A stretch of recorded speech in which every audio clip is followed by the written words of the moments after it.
Aku heran mendengar ucapannya, lalu kuperhatikan keadaannya lebih jauh.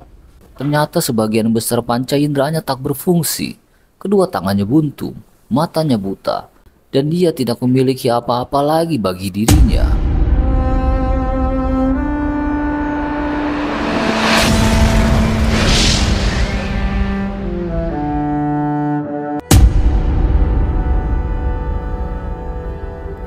Kisah ini diceritakan oleh Abu Ibrahim. Beliau mengisahkan, pada waktu itu aku jalan-jalan di padang pasir dan ternyata aku tersesat, tidak bisa pulang. Di sana kutemukan sebuah kemah lawas dan usang. Kuperhatikan kemah tersebut. Ternyata di dalamnya ada seorang tua yang duduk di atas tanah dengan sangat tenang. Ternyata orang ini kedua tangannya buntung, matanya buta, dan sendirian. Sebatang kara tanpa sanak saudara. Kulihat bibir komat kamit mengucapkan beberapa kalimat. Aku mendekat, lalu aku mendengar ucapannya. Dan ternyata ia mengulang-ulang kalimat berikut. Segala puji bagi Allah yang melebihkanku di atas banyak manusia. Segala puji bagi Allah yang melebihkanku di atas banyak manusia. Aku heran mendengar ucapannya, lalu kuperhatikan keadaannya lebih jauh. Ternyata sebagian besar panca inderanya tak berfungsi, kedua tangannya buntung, matanya buta, dan ia tidak memiliki apa-apa lagi bagi dirinya. Kuperhatikan kondisinya sambil mencari adakah ia memiliki anak yang mengurusinya, atau istri yang menemaninya. Ternyata tak ada seorang pun. Aku beranjak mendekatinya, dan ia merasakan kehadiranku. Ia lalu bertanya, "Siapa? Siapa?"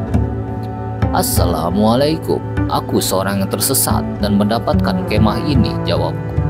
"Tapi kamu sendiri siapa?" tanyaku. "Mengapa kau tinggal seorang diri di tempat ini? Di mana istrimu, anakmu, dan kerabatmu?" "Aku seorang yang sakit, semua orang meninggalkanku, dan kebanyakan keluargaku telah meninggal," jawabnya. "Namun ku dengar kau mengulang-ulang perkataan, 'Segala puji bagi Allah yang melebihkanku di atas banyak manusia.' Demi Allah, apa kelebihan yang memberikannya kepadamu? Sedangkan engkau buta, fakir, buntung kedua tangan, dan sebatang kara." "Aku akan menceritakannya kepadamu, tapi aku punya satu permintaan kepadamu. Maukah kamu mengabulkannya?" tanyanya. "Jawab dulu pertanyaanku, baru aku akan mengabulkan permintaanmu," kataku. "Engkau telah melihat sendiri betapa banyak cobaan Allah atasku. Akan tetapi segala puji bagi Allah yang melebihkanku di atas banyak manusia. Bukankah Allah memberiku akal sehat, yang dengannya aku bisa memahami dan berpikir?" Lalu ia berujar, "Berapa banyak orang gila?" "Banyak," jawabku. "Maka segala puji bagi Allah yang melebihkanku di atas banyak manusia," jawabnya. "Bukankah Allah memberikan pendengaran yang dengannya aku bisa mendengar azan, memahami ucapan dan mengetahui apa yang terjadi di sekelilingku? Maka segala puji bagi Allah yang melebihkanku di atas orang-orang tersebut," jawabnya. "Betapa banyak orang yang tuli tak mendengar. Maka segala puji bagi Allah yang melebihkanku di atas orang banyak tersebut. Bukankah Allah memberiku lisan yang dengannya aku bisa berzikir dan menjelaskan keinginanku? Lantas berapa banyak orang yang bisu tidak bisa bicara? Maka segala puji bagi Allah yang melebihkanku di atas orang-orang yang banyak tersebut. Bukankah Allah telah menjadikanku seorang muslim yang menyembahnya, mengharap pahala darinya, dan bersabar atas musibahku? Padahal berapa banyak orang yang menyembah berhala, salib, dan sebagainya, dan mereka juga sakit, mereka merugi di dunia dan akhirat. Maka segala puji bagi Allah yang melebihkanku di atas orang banyak tersebut," katanya. Pak tua terus menyebut kenikmatan Allah atas dirinya satu persatu, dan aku semakin takjub dengan kekuatan imannya. Ia begitu mantap keyakinannya dan begitu rela terhadap pemberian Allah. Betapa banyak pesakitan selain beliau, yang musibahnya tidak sampai seperempat dari musibah beliau. Mereka ada yang lumpuh, ada yang kehilangan penglihatan dan pendengarannya, ada juga yang kehilangan organ tubuhnya. Tapi bila dibandingkan dengan orang ini, maka mereka tergolong sehat. Pun demikian, mereka meronta-ronta mengeluh dan menangis sejadi-jadinya.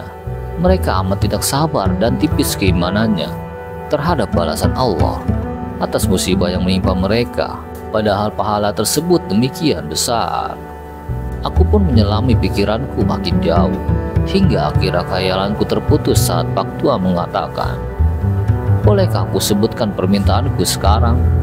Maukah kamu mengabulkannya?" "Apa permintaanmu, Pak Tua?" Maka ia menundukkan kepalanya sejenak seraya menahan tangis. Ia berkata, "Tidak ada lagi yang tersisa dari keluargaku, melainkan seorang bocah berumur 14 tahun. Dialah yang memberiku makanan dan minum, serta memandikan aku dan mengurusi segala keperluanku. Sejak tadi malam ia keluar mencari makanan untukku, dan belum kembali hingga kini. Aku tak tahu apakah ia masih hidup dan diharapkan kepulangannya, ataukah telah tiada dan kelupakan saja. Dan kamu tahu sendiri keadaanku yang tua renta dan buta, yang tidak bisa mencarinya." Maka aku tanya ciri-ciri anak tersebut, dan ia menyebutkannya. Maka aku berjanji akan mencarikan bocah tersebut untuknya. Aku pun meninggalkannya dan tak tahu bagaimana mencari bocah tersebut. Aku tak tahu harus memulai dari arah mana. Namun tatkala aku berjalan dan bertanya-tanya kepada orang-orang di sekitar, nampak olehku dari kejauhan sebuah bukit kecil yang tak jauh letaknya dari kemah si Pak Tua. Di atas bukit tersebut ada sekawanan burung gagak mengurumuni sesuatu. Maka segeralah terbentik di benakku bahwa burung tersebut tidaklah berkerumun kecuali pada bangkai atau sisa makanan. Aku pun mendaki bukit tersebut dan mendatangi kawanan gagak tadi hingga mereka berhamburan terbang. Tatkala aku datangi lokasi tersebut, ternyata si bocah telah tewas dengan badan terpotong-potong. Rupanya seekor serigala telah menerkamnya dan memakannya sebagian dari tubuhnya, lalu meninggalkan sisanya untuk burung-burung. Aku lebih sedih memikirkan nasib Pak Tua daripada nasib si bocah ini. Aku pun turun dari bukit dan melangkahkan kakiku dengan berat menahan kesedihan yang mendalam. Haruskah ku tinggalkan Pak Tua menghadapi nasibnya sendirian? Ataukah ku datangi dia dan ku kabarkan nasib anaknya kepadanya? Aku berjalan menuju kemah Pak Tua. Aku bingung harus mengatakan apa dan mulai dari mana. Lalu terlintaslah di benakku akan kisah Nabi Ayub alaihi wassalam. Maka ku temui Pak Tua itu dan ia masih dalam kondisi yang memperhatikan seperti saat ku tinggalkan. Ku ucapkan salam padanya, dan Pak Tua yang malang ini demikian rindu ingin melihat anaknya. Ia mendahuluiku dengan bertanya, "Di mana anakku?" Namun kataku, "Jawablah terlebih dahulu, siapa yang lebih dicintai Allah, engkau atau Ayub alaihi wassalam?" "Tentu Ayub lebih dicintai Allah," jawabnya. "Lalu siapakah di antara kalian yang lebih berat ujiannya?" tanyaku kembali. "Tentu saja Ayub," jawabnya. "Kalau begitu, berharaplah kepada Allah karena aku mendapati anakmu telah tewas di lereng gunung. Ia diterkam oleh serigala dan dikoyak-koyak tubuhnya." Maka Pak Tua pun tersendak-sendak seraya berkata, "La ilaha illallah." Dan aku berusaha meringankan musibahnya dan menyabarkannya, hingga aku mulai menalkitkan kalimat syahadat kepadanya, hingga akhirnya ia meninggal dunia. Ia wafat di hadapanku, lalu kututupi jasadnya dengan selimut yang ada di bawahnya. Lalu aku keluar untuk mencari orang yang membantuku mengurusi jenazahnya. Maka aku dapati ada 3 orang yang mengendarai unta mereka. Nampaknya mereka adalah para musafir. Kupanggil mereka dan mereka datang menghampiriku. Kukatakan, "Maukah kalian menerima pahala yang aku giring kepada kalian? Di sini ada seorang muslim yang wafat dan dia tidak punya apa-apa, siapa-siapa yang mengurusinya. Maukah kalian menolongku memandikan, mengafani dan menguburkannya?" "Iya," jawab mereka. Mereka pun masuk ke dalam kemah menghampiri mayat Pak Tua untuk memandikannya. Namun ketika mereka menyikap wajahnya, mereka saling berteriak, "Abu Kilabah, Abu Kilabah." Ternyata Kilabah adalah salah seorang ulama mereka.